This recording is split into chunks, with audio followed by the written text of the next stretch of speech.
Hi everyone, it's David Beckham here. I'm sorry that I can't join my colleagues Jorge Mas and MLS Commissioner Don Garber at Soccerex in Miami. We're so excited to launch Inter Miami CF in South Florida on March the 14th. 2020 is an important milestone for Major League Soccer that celebrates the growth and maturity of the league over the years. We're building a club that will continue to elevate soccer in South Florida, America, and around the world. And we're so proud of the progress we've already made. I'm so excited to see you on March the 14th for our home debut. Thank you for your support. Vamos Miami. Good morning, everyone.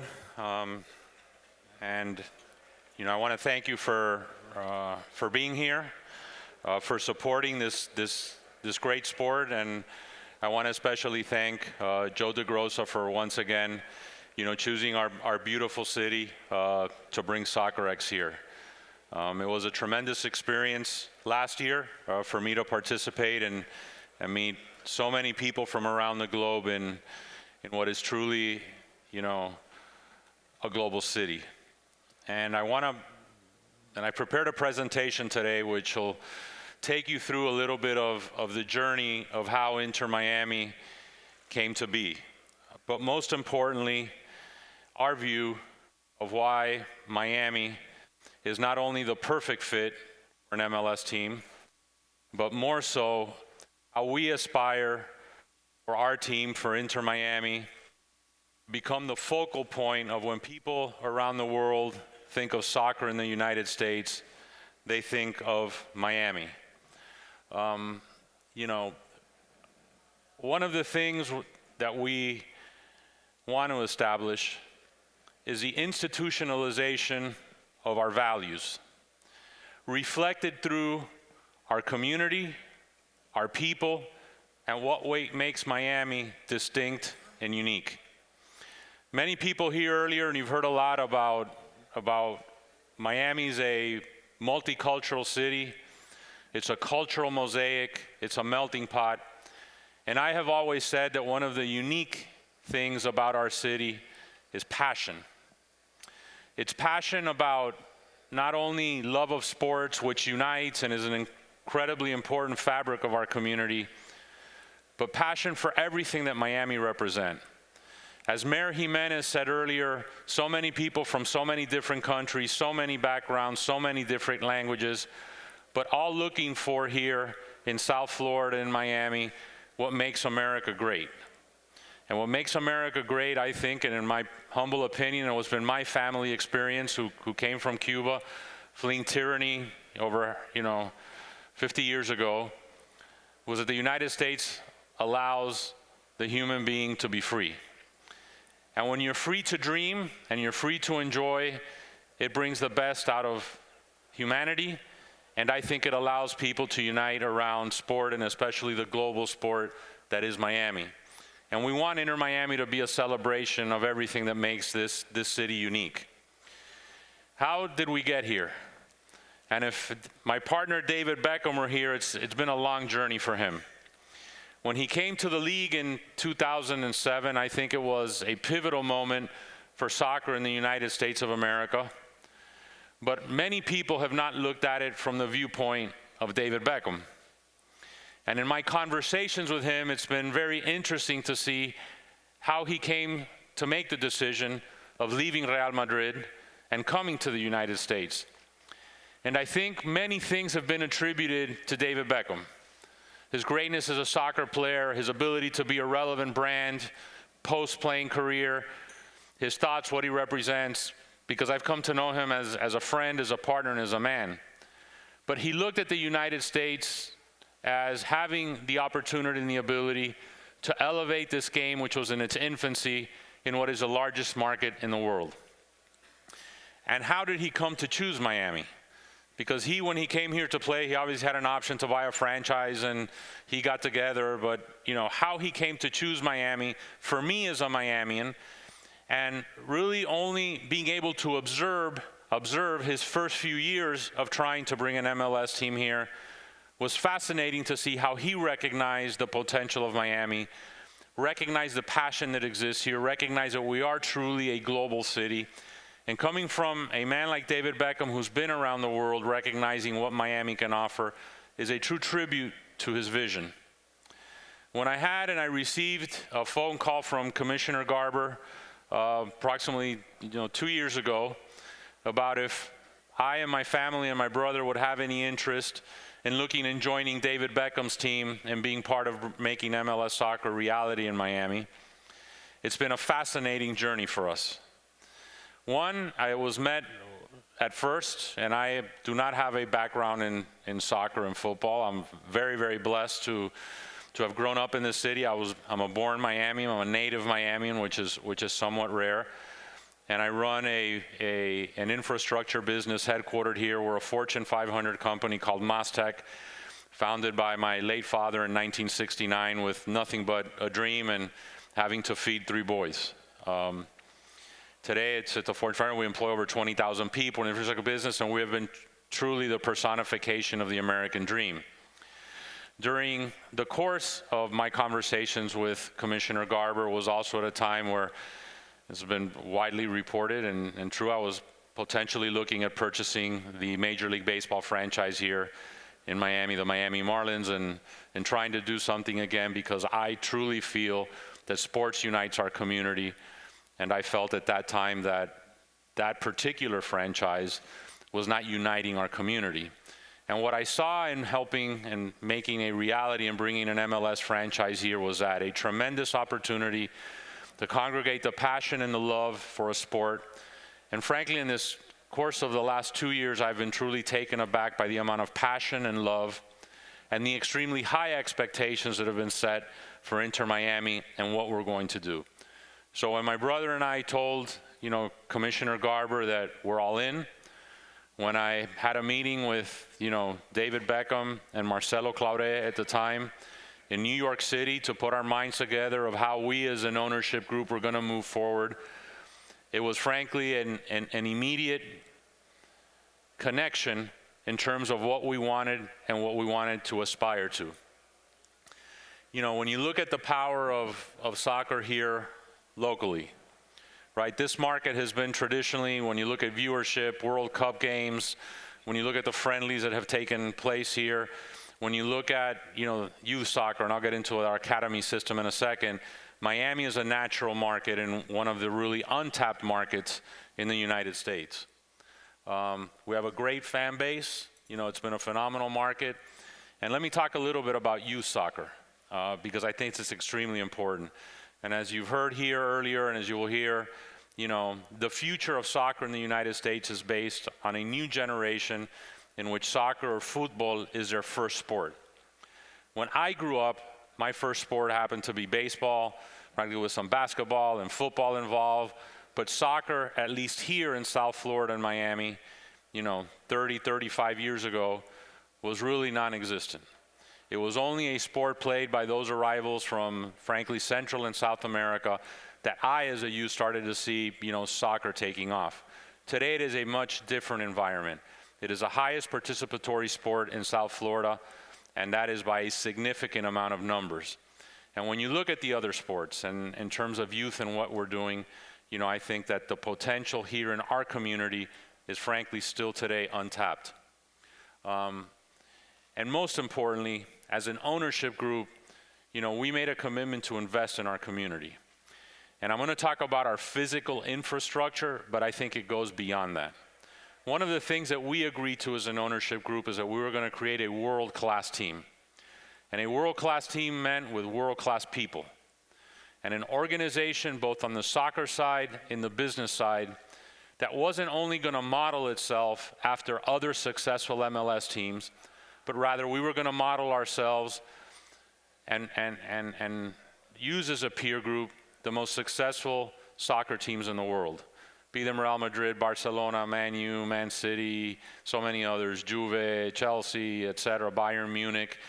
And we looked at these models because we truly feel that if we make an investment in our community, if we become the team of the people, if we're able to tap our fan base, this will help us reach our goals of what we want to accomplish. And I want to show you now, this is our facility in Fort Lauderdale.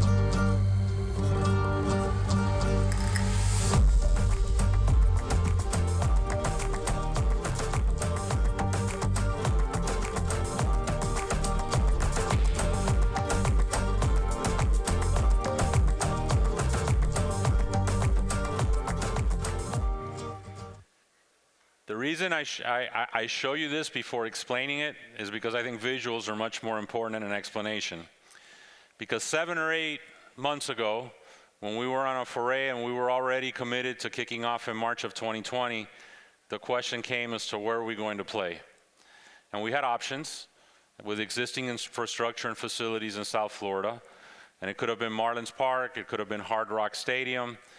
But for a multitude of reasons, and there were some logistical challenges with those in terms of scheduling, our primary reason wasn't schedule. Our primary reason, and what I was alluding to before, is investing in our community, is we wanted to have 100% control over the fan experience. We wanted to be able to provide our fans something very unique.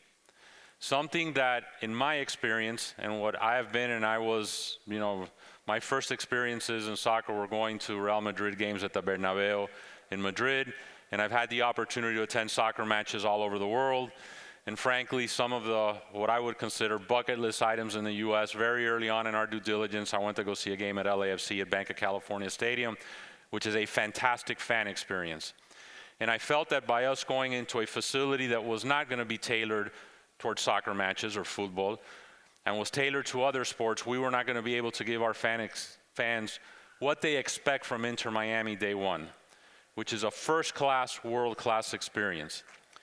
In addition to that, with the outreach that we've had from potential partners and sponsors on the marketing side, we also felt that going into a different facility was going to be extremely restrictive and not be able to give our business partners and our sponsors the type of opportunities from the commercial side that we could with developing our own stadium and our own experience. There was one caveat and one issue with that. People told me it was going to be impossible to build a stadium in less than 9 months. And as we are very stubborn and motivated and hard-headed, we face that challenge, and we approached the city of Fort Lauderdale with an unsolicited proposal in February of last year, went through that process, frankly began demolition on that site where there was 2 existing stadiums, the old Lockhart Stadium, where all of the professional franchises that have been in South Florida have played, in a adjacent minor league baseball facility. Demolished those between June and July, began site and prep work on a 45-acre facility, and we basically started going vertical with the stadium at the end of August. And this stadium will be completed. It'll be an 18,000-seat stadium, which will allow us to be able to curate the experience for our fans. It'll be covered over the east and west stands. We're having a significant amount of input from our supporters groups into their stands. In the supporter side, we're going to curate a tremendous food and beverage experience. We frankly are going to be building a VIP club that will have capacity for 2,500 people in the northwest corner, as a result of the demand that we've had for club seats and premium experiences. When we originally designed the stadium, we did not anticipate to have that demand. That's frankly sold out, that portion of the stadium and the VIP experience. So we're making a substantial investment, as Commissioner Garber spoke about before, in excess of $100 million for our stadium. But I think that the most attractive thing that we're building in this facility is not only the stadium. It's our training facility and our training center. It's over a 50,000 square foot facility. It'll be a state-of-the-art training center curated to our first team, USL team, and our academy teams. It will have 7 fields. It will allow us to host not only all of our academy teams, but it will allow us to host tournaments, and a significant amount of teams have expressed interest in coming here and training with us and using our facility. So I think, frankly, it's going to become the hub of soccer, not only in South Florida, but one of the centerpieces of football and soccer in the United States of America. This is a little rendering that they've done when David and I were visiting the site recently, and I think that what we were able to visualize will come to life, and I'm hopeful that many of you will be able to attend our first game, which will be on March 14th against the LA Galaxy at 2:30 p.m. on that Saturday. As we continue to look, and some people have asked, is it feasible for you to monetize and Because when you look at the training center, when you look at the stadium, we're talking close to $150 million of investment. I frankly think that that is one of the most intelligent and smartest decisions our ownership group could have made.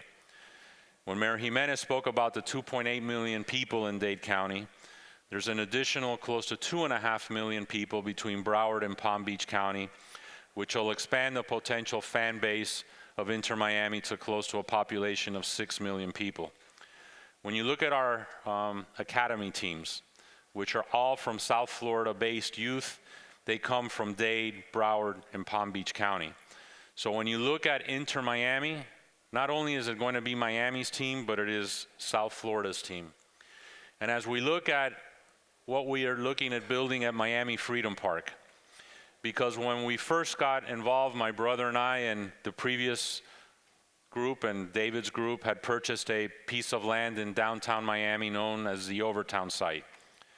One which I frankly do not think and do not feel would be appropriate to meet the aspirations not only of our fan base, but of our ownership group. I looked at, and I am a strong believer, that stadiums on their own are not economic engines for communities.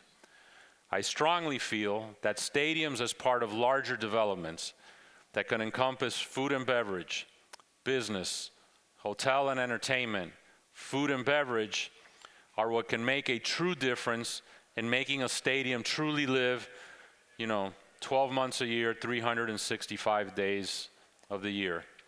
So when we looked at potential sites in Miami and in South Florida, it's difficult to find large sites.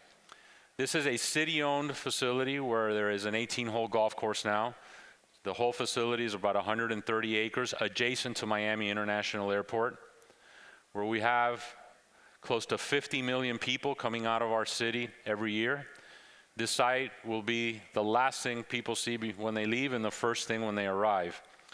And we've designed a state-of-the-art 27,000-seat stadium with a soccer village and an entertainment destination, which can have close to 600,000 square feet, 750 hotel rooms adjacent to the stadium, and most importantly, a technology hub, which will be able to house, and that'll be over 500,000 square feet, which will be able to house a technology incubator that can spur a tremendous amount of economic activity for our city and be a focal point for technology in the Americas.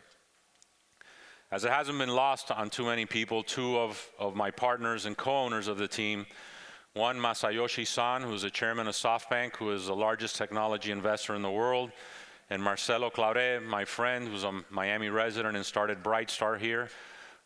Most importantly, today he's was the chairman of Sprint. Today he's also the chairman of WeWork, and that's been in the news. So, he's been extremely busy and having a heavy lift on what he's trying to accomplish there. But the important thing here is we as ownership want to continue investing in our community. And we as owners will utilize our businesses in order to enhance the communities that we're investing in. So when you look at this project, which we last year took out to referendum to the voters of the city of Miami to get authorization to negotiate a lease with our city, was met with over 60% approval by the residents of the city of Miami.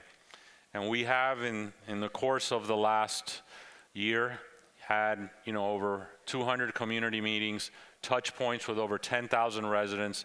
And today, this project meets with, I think, overwhelming support and with tremendous anticipation for what I believe will become the best state-of-the-art technologically advanced stadium in the United States for football, and most importantly, a true destination for visitors from around the globe to be able to touch and feel what Inter Miami is, what Miami is and South Florida are, but what football can be as a gateway to the United States.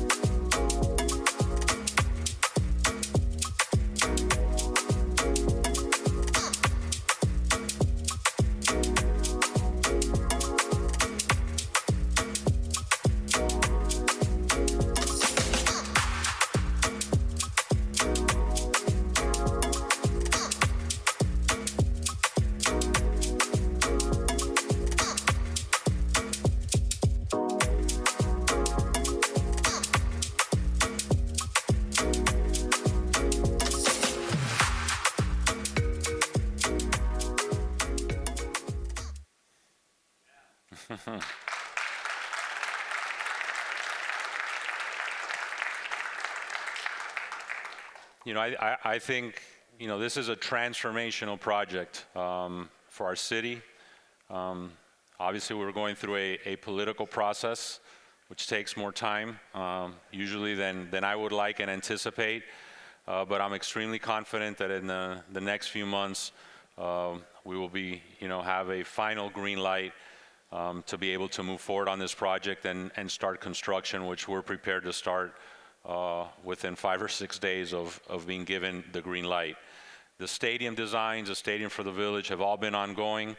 There's a tremendous amount of people who are working 24/7 on this project, so we've made great progress.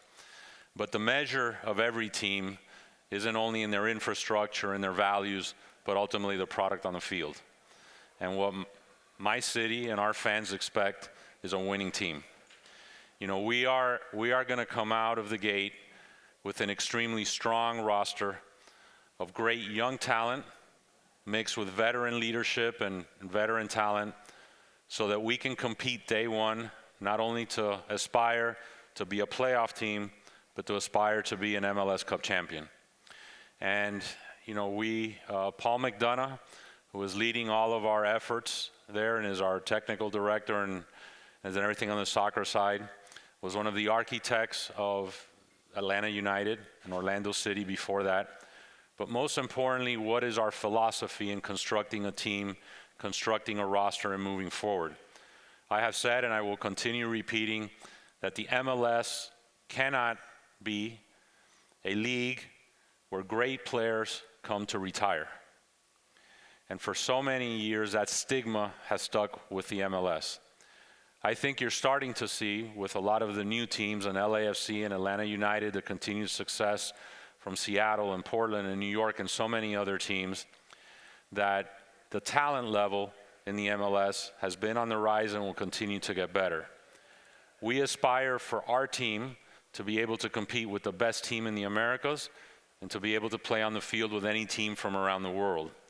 And this is going to take a significant amount of investment from our ownership group in terms of building young talent like Matias Pellegrini, Christian Macoun, and Julian Carranza, who were one of our first signings, which are all young players, extremely talented, where we paid significant transfer fees to get them here and be part of our roster. And really in building and continuing to build our roster, which has taken shape with the expansion draft just a couple of days ago, and the signings and trades that we've continued to make. These are the type of introductions that we've done for our players on social media, and there's been a tremendous amount of excitement in terms of these young players being part of a great team in the future. So this is just an example of the type of introductions that we've done. The expansion draft, we added 5 players who are going to immediately contribute to our roster and to our team. And I think when people look at Miami, it's going to be somewhat like Atlanta United. It's going to have young talent, but we're also going to mix it with, and as Commissioner Garber said before, I have frankly been taken aback by the amount of interest of elite players from around the world who want to be part of our project. And this has been inbound. We have, I and David and Paul, I have too many miles on an airplane to feel, but we have sat down with some of the best players in the world. And I can anticipate that Inter Miami will have, some of the world's greatest players here, not only in our beginning season of 2020 and 2021, but as we build our roster, we also look to as how our roster will look in 2023 and 2024. So I think that, our roster will be extremely aspirational, and I think that our fans will be extremely satisfied with the type of product that we have on our field. Our team is, Paul McDonough, Kurt Schmidt, and Nicky Budalek. Kurt and Nicky, who have tremendous backgrounds and who have, been doing a tremendous amount of analysis, and analytics play an important part of our evaluation of players. Our involvement with the USL, we're going to field a team shortly, so we're looking at not only, because a lot of people focus on the first team roster, but our USL team is going to be an extremely important component of the development of our players. And most importantly, and one of the things that I think is unique to the MLS world has been, our academy system. We have from a U12 to U19, we have 160 young men who are part of our academy, all from South Florida, all from Miami, Broward, and Palm Beach County, have to break the pay-to-play model. This will allow tremendous development of the athletic talent that exists in our community, to be part of our academy. They started playing in August. First team went and played in a tournament in Korea.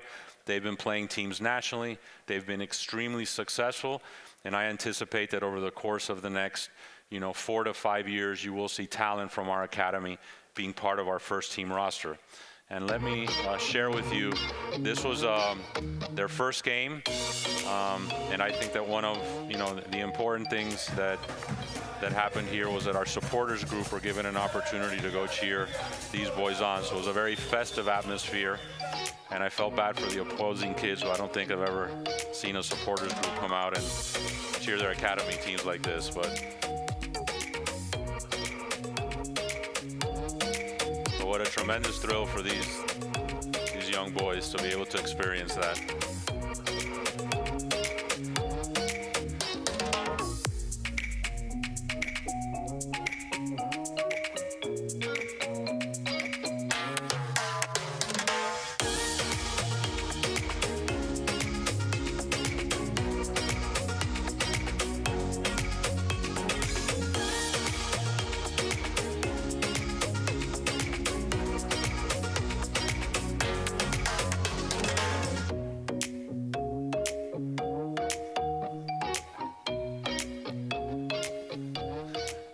I wanted to share this with you, not only because obviously these young boys, but we're trying to do things differently. We don't do business as usual. Our team, our Inter-Miami team members, many of them are here today, go to the office every day to seeing how do we do things in a cutting edge way, how do we do them differently, how do we integrate our fans, how do we integrate technology, how are we at the forefront of building a team, of building a brand, and making a difference in a city. Some people have asked me, what are your aspirations 3 or 4 years from now? It's to frankly be the most popular brand and sports franchise in South Florida. It's to be globally recognized. It's to have not only a winning product on the field, but to do things the Inter-Miami way. When these young men walk out on a field, I want people to say, those boys are from Miami. When our first team walks out and gets to an opposing team city, Miami is here. We need to conduct ourselves in a different way, and I'm a huge admirer of great franchises. And if you look at, the great franchises in baseball and football, and I'm a Dolphin fan, but the New England Patriots are a standard for how you conduct a franchise. And it's not only about Belichick and Brady, but it's a mindset, it's a culture. And what we're going to establish in Inter-Miami is a mindset and a culture of excellence in everything that we do. Product on the field, off the field, brand awareness. We have the advantage of having David Beckham as an owner. David Beckham's reach internationally is something that Inter-Miami is going to not only participate with David in expanding our team globally, but in the same fashion it will, expand the MLS and football in the United States. So, when you look at the things that we've doing on the community, again, and I started with community, and I'm going to end with community. It's how are we involved? How do we make, young men and women in our community that the first sport they choose is to kick a ball?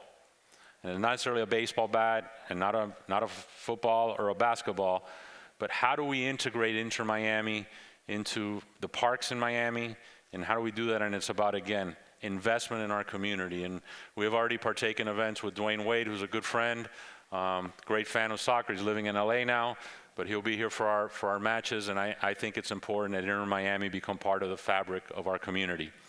So again, I want to thank you for listening to me for this somewhat long-winded, Inter-Miami journey where we are, but I'd be more than happy to answer any questions or entertain any ideas. So listen, thank you very much, and may God bless all of you. Thank you.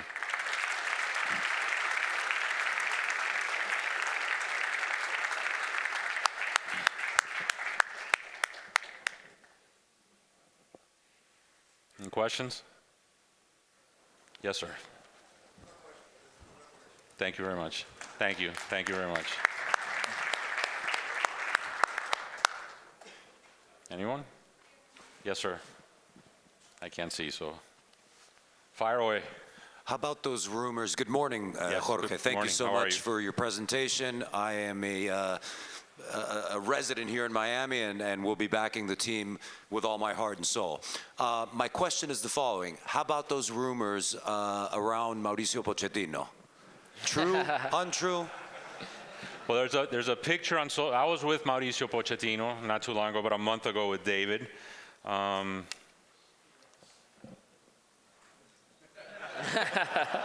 need to be careful what I say. Sure. I have huge admiration for Mauricio Pochettino. You know, I think one day he's interested, obviously, in our project and what we're doing. I don't think Mauricio Pochettino will be our coach in 2020. But I do think that Mauricio Pochettino and likes like him will be part of the Inter Miami project. We obviously have, we will be announcing a coach very soon. I said, publicly a few days ago that Paul McDonough, and the ownership group we've made our choice for a coach. It will be announced soon. I would love to have Pochettino at any point in time as a coach of Inter Miami because his philosophy, his playing style, and the most important mark to me as an owner is leadership. Leadership matters. Anyone who's in our organization, from a coach on down, has to be able to provide leadership in the institutionalization of our brand of excellence. And I think that to be specific, Mauricio Pochettino is a tremendous coach and a tremendous man. I think he will be successful wherever he ends up. So yeah, there are rumors, but he will not be the coach of Inter Miami in 2020. Yes, sir.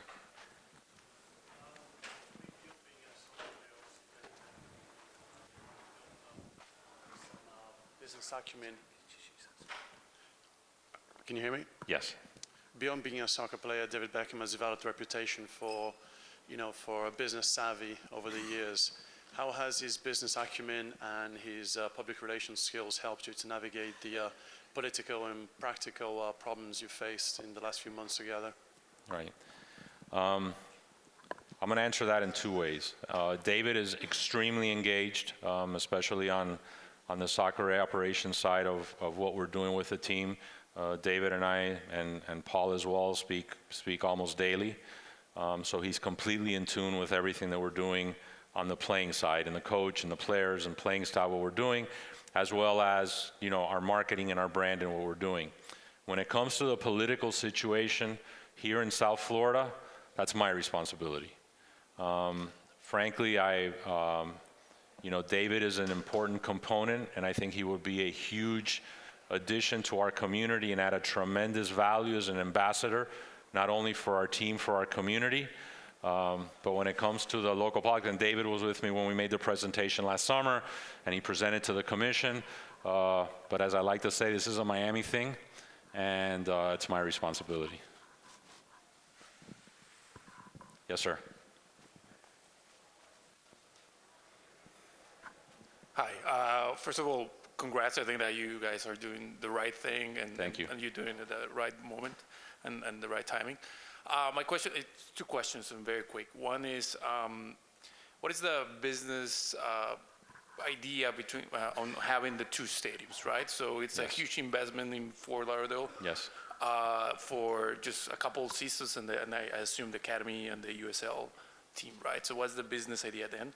And then the second one is, you guys are very close to Latin America, to South America, of course, and Central America.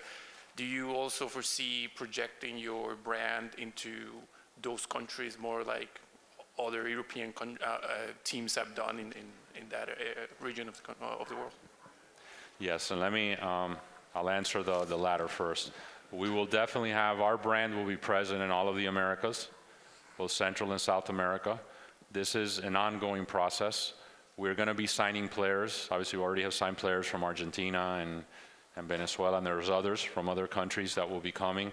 So we will have our brand and our team involved in those countries where their players come from, because we want to accomplish two things: identity for their players of their nationalities, to continue expanding our team as a brand in those countries where there's interest to do so. I think that we're looking at it also from a media aspect over time, in terms of having Inter Miami as a team that people can follow as their team in the United States, because Miami is a global city. It's looked at as a Latin city, and I think this should be a natural extension. So the answer is yes, you will see us present in different countries, not only through fans and memberships and supporter groups, but more importantly, actually as a brand, involving and investing in youth and potential academies in some of those countries. So you know, that's I think a key element of one of the things that you'll see Inter Miami doing. In terms of the issue of the stadiums, you know, we made a very deliberate decision and cognizant of the fact that how can our stadium in Fort Lauderdale, post when the MLS team moves to Miami, frankly, is it viable? And I think that you will see the activities in that stadium not only be our USL team, our MLS team potentially playing US Open Cup matches there. We have already scheduled, and it'll be announced shortly, some international friendlies there and teams who are going to go play there. It is going to be the best open-air stadium in Broward and Palm Beach County. So I think that you will see that stadium activated. I think you'll see tournaments being hosted there. So we completely anticipate that our stadium will be busy, that there is a need for two stadiums, frankly, that we'll be able to utilize in different aspects, because we do aspire to make South Florida a hub and a hotbed for soccer activity beyond Inter Miami. So, you know, we've looked at that closely, and we're very, very confident that the Fort Lauderdale Stadium will be very, very active, you know, 2022 and post, when the MLS team is not playing their regular season and playoff games there.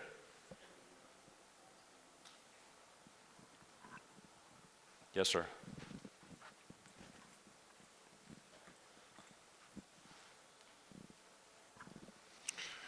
Jorge, congratulations. Leonardo Moro from Santos, Brazil. My question is regarding the partnerships, potential partnerships with teams in South America, specifically because the Development Academy. Congratulations. Thank you. We've had conversations and outreach from multiple teams, not only in South America, but in Europe. Our focus now is to build our academy system and to build our development system to be first class and state of the art. If and when we enter into partnerships with other teams and other academies, it will be done, first of all, to enhance the feeding of our first team roster and to developing our youth here in South Florida with potential opportunities to play overseas where the competition is better. Our academy teams, frankly, are having difficulty finding good competition. You know, it's getting better. I think what the MLS is aspiring to do, of having all MLS teams be able to play each other in terms of the academy system, is important. Our young boys and young men need to play better competition. They need to go to tournaments and lose a game. And some of our teams are, frankly, haven't lost a game. And that's a problem.